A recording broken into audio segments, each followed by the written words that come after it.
You know, I heard the jackpot's up to $130 million. $130 million? Did you say $130 million? Yeah! Wow! Everyone rushed to the convenience store to buy lottery tickets. Homer bought a stack of lottery tickets using his children's birthdays. He had a feeling this time he was going to hit the jackpot. Marge also bought one lottery ticket every week using her own birthday. Here comes a news report about the lottery. Hey, on in front.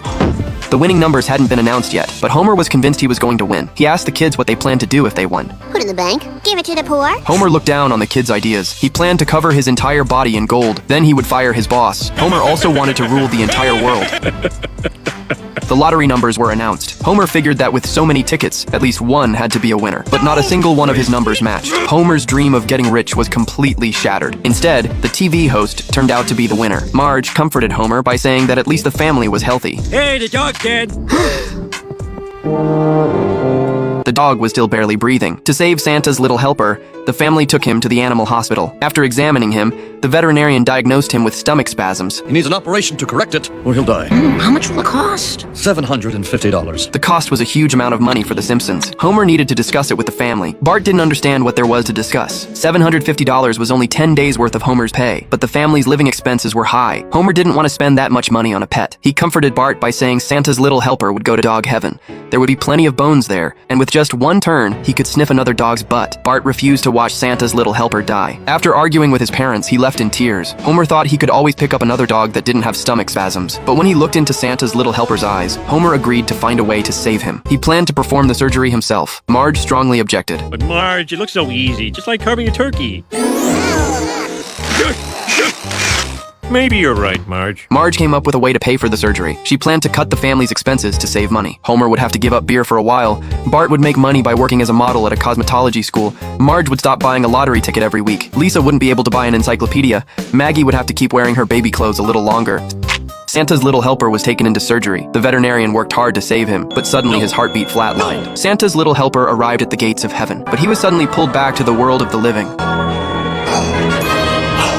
Thanks to the veterinarian's efforts, Santa's little helper made a full recovery. The family was overjoyed, but afterward, everyone's quality of life noticeably declined. The whole family sat on the couch looking miserable. The TV announced this week's winning lottery numbers for the $40,000 prize. To everyone's surprise, they were the numbers Marge had planned to buy. If it wasn't for that dog, I would have won.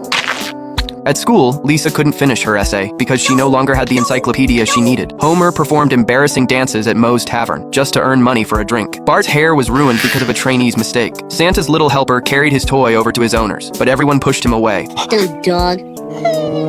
That night, Santa's little helper decided to run away from home. The next day, the family discovered he was gone. Bart regretted the way he had acted the day before. After leaving home, Santa's little helper headed west. He crossed a river. He tamed a bear in the forest. He even rescued a child from a fire. In the end, animal control brought him back to Springfield. Meanwhile, one of Mr. Burns' hunting dogs had grown old. He needed to find another dog. At the shelter, Mr. Burns chose Santa's little helper. Wiry, fast, firm, proud buttocks. Reminds me of me. Meanwhile, the Simpsons were getting ready to put up missing dog posters, but Marge couldn't find a suitable photo. They had no choice but to use a cropped picture for the posters, but they still couldn't find him. Because Santa's little helper was too gentle, Mr. Burns forced him to watch videos of humans abusing animals, hoping to make him more aggressive. The Simpsons still couldn't find Santa's little helper. Bart refused to give up. He went door to door throughout the town looking for him. By then, Santa's little helper had become vicious. Bart rang the doorbell at Mr. Burns' mansion. I hate to interrupt your longevity treatment, sir, but there's a sweet little boy at the door. Release the hound. Mr. Burns released the hunting dogs. Bart was thrilled to see Santa's little helper, but he quickly realized something was wrong and started running. The once gentle dog had become vicious. Santa's little helper tried to attack his former owner. I love you, boy. I love you, boy. I love you,